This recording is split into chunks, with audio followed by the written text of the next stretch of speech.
नमो बुधाय। Hello everyone, आपका मेरे YouTube channel में स्वागत है। वीडियो को लाइक और चैनल को सब्सक्राइब करना नहीं भूले। तो शुरू करते हैं आज की book summary. Book name rich dad poor dad.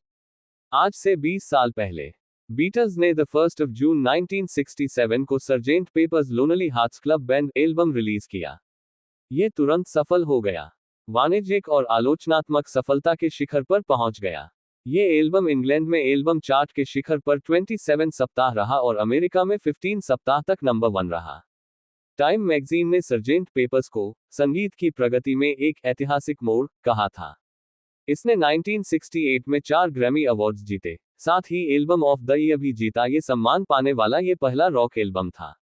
Rich dad poor dad मेरे 5 जन्मदिन पर द 8 अप्रैल 1997 को रिलीज हुई थी। द बीटल्स कहानी के विपरीत ये पुस्तक तुरंत सफल नहीं हुई, ना तो वाणिज्यिक दृष्टि से, ना ही आलोचनात्मक दृष्टि से। वास्तव में पुस्तक के प्रकाशन और इसके बाद उठे आलोचना के तूफान इसके एकदम विपरीत थे। रिच डैड पुअर डैड को मूलतः स्वयं प्रकाशित किया गया था, क्योंकि हम जिस भी पुस्तक प्रकाशक के पास गए, हर एक ने मेरी पुस्तक को ठुकरा दिया। अस्वीकृति के कुछ पत्रों में इस तरह की टिप्पणियां थी, आप यह नहीं जानते कि आप किस बारे में बात कर रहे हैं। मैंने सीखा कि ज्यादातर प्रकाशक मेरे अमीर डैडी के बजाय मेरे उच्च शिक्षित गरीब डैडी की तरह अधिक थे। ज्यादातर प्रकाशक पैसे के बारे में मेरे अमीर डैडी के सबकों से सहमत नहीं थे, मेरे गरीब डैडी की तरह। 20 साल बाद 1997 में रिच डैड पुअर डैड एक चेतावनी थी, भविष्य के बारे में सबकों की पुस्तक। 20 साल बाद संसार के करोड़ों लोग मेरे अमीर डैडी की भविष्य के बारे में चेतावनियों और सबकों के बारे में ज्यादा जागरूक हो चुके हैं। 2020 दूरदर्शिता के साथ कई लोगों ने कहा है कि उनके सबक भविष्यदर्शी थे। भविष्यवाणियों सच हो गई। इनमें से कुछ सबक ये है। अमीर डैडी का सबक नंबर 1, अमीर लोग पैसे के लिए काम नहीं करते। 20 साल पहले कई प्रकाशकों ने मेरी पुस्तक को अस्वीकार कर दिया था, क्योंकि वे अमीर डैडी के पहले सबक से सहमत नहीं थे। आज लोग अमीरों और बाकी हर व्यक्ति के बीच की बढ़ती खाई के बारे में ज्यादा जागरूक है। 1993 और 2010 के बीच अमेरिका की राष्ट्रीय आमदनी में 50% से ज्यादा वृद्धि सबसे दौलतमंद 1% लोगों के पास गई। तब से स्थितियां बदतर ही हुई है। यूनिवर्सिटी ऑफ कैलिफोर्निया के अर्थशास्त्रियों ने पाया है कि 2009 और 2012 के बीच 95% आय उन्हीं सबसे दौलतमंद 1% व्यक्तियों के पास गई। सबक: आय में वृद्धियां कर्मचारियों के नहीं, उद्यमियों और निवेशकों के पास जा रही हैं, उन लोगों के पास नहीं जो पैसे के लिए काम करते हैं। अमीर डैडी का सबक: बचत करने वाले पराजित होते हैं। 20 साल पहले ज्यादातर प्रकाशक अमीर डैडी के इस सबक से पुरजोर तरीके से असहमत थे। गरीब और मध्य वर्ग के लिए पैसे बचाना एक धर्म है, गरीबी से आर्थिक मुक्ति है और क्रूर संसार से सुरक्षा है। कई लोगों को तो ऐसा लगा जैसे बचत करने वालों को पराजित कहना ईशनिंदा है। सबक: एक चित्र 1000 शब्दों जितना मूल्यवान होता है। डाउ जोन्स इंडस्ट्रियल एवरेज के 120 सालों के चार्ट पर नजर डालें और आपको दिख जाएगा कि बचत करने वाले क्यों और कैसे पराजित होते हैं। चार्ट दिखाता है कि इस नई सदी के शुरुआती 10 वर्षों में शेयर बाजार में 3 भारी क्रैश हुए हैं। अगले पेज पर दिया चार्ट इन कैशों को चित्रित करता है। पहला क्रैश सन 2000 के आसपास का .com कैश था। दूसरा कैश 2007 का रियल एस्टेट कैश था और तीसरा 2008 का बैंकिंग कैश था। 1929 का भीमकाय क्रैश। जब आप 1929 के भीमकाय क्रैश की तुलना 21 सदी के पहले 3 क्रैशों से करते हैं, तो आपको ये समझ आता है कि इस सदी के पहले 3 क्रैश सचमुच कितने भीमकाय थे।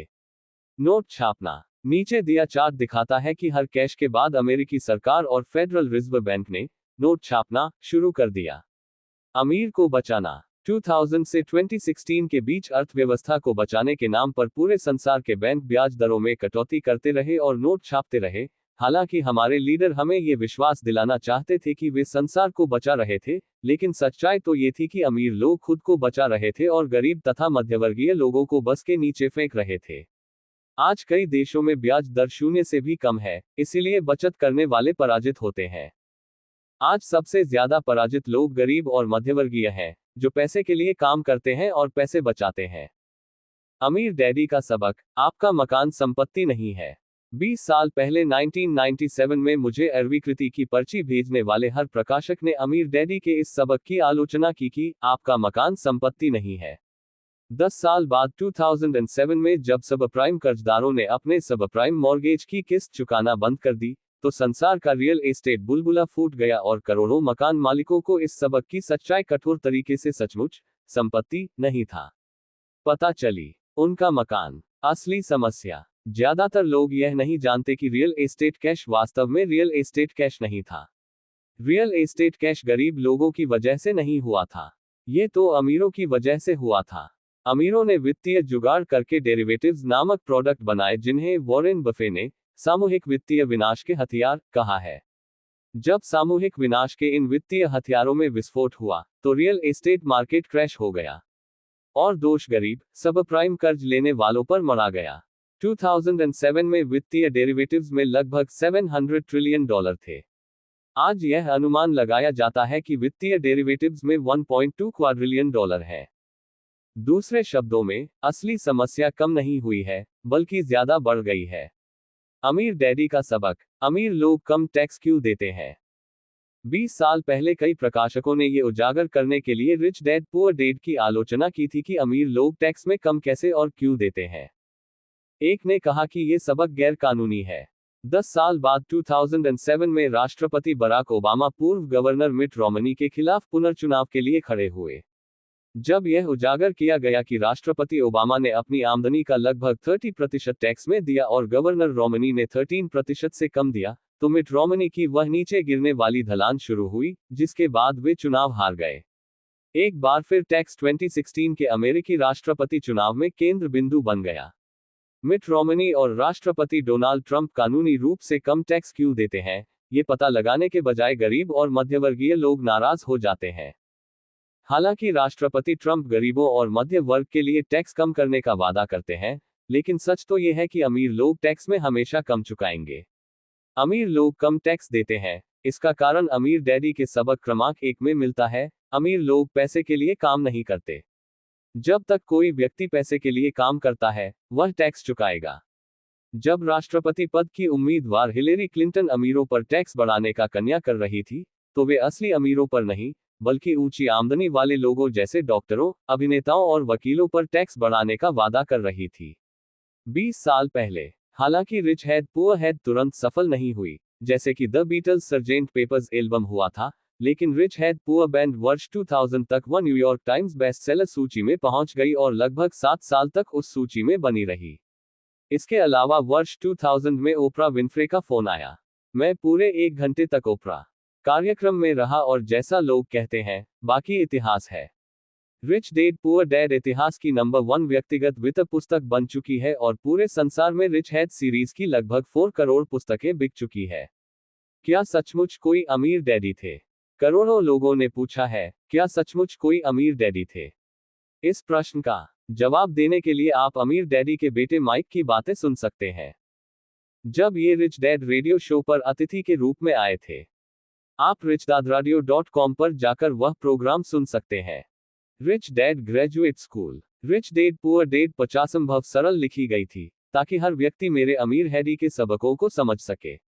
जो लोग ज्यादा जानना चाहते हैं, 20 वर्ष के समारोह के हिस्से के रूप में, उनके लिए मैंने लिखी why the rich are getting richer what is financial education really. Why the rich are getting richer ज्यादा विस्तार और स्पष्टता से बताती है कि अमीर डैडी ने अपने बेटे और मुझे पैसे और निवेश के बारे में क्या सिखाया। Why the rich are getting richer graduate विद्यार्थियों की रिच डैड पुअर डैड है। ये रिच डैड विद्यार्थियों के लिए ग्रेजुएट स्कूल है। एक चेतावनी और एक आमंत्रण। हालांकि मैंने why the rich are getting richer को यथासंभव सरल रखने की पूरी कोशिश की थी, लेकिन अमीर लोग सचमुच जो करते हैं वह आसान नहीं है, ना ही उसे समझाना आसान है। अमीर लोग सचमुच जो करते हैं, उसके लिए असली वित्तीय शिक्षा की जरूरत होती है, जो हमारे स्कूलों में नहीं सिखाई जाती। मैं सुझाव देता हूं कि पहले आप रिच डैड पुअर डैड पढ़ें। इसके बाद अगर आप और ज्यादा जानना चाहते हैं, तो शायद why the rich are getting richer आप ही के लिए है। 20 बेहतरीन वर्षों के लिए आपको धन्यवाद। अतीत, वर्तमान और भविष्य के मेरे सभी पाठकों को द रिच डैड कंपनी के हम सभी लोगों की ओर से 20 बेहतरीन वर्षों के लिए आपको धन्यवाद। मानवता के वित्तीय कल्याण को ऊपर उठाना हमारा मिशन है, और यह एक समय में एक जीवन और एक व्यक्ति से शुरू होता है।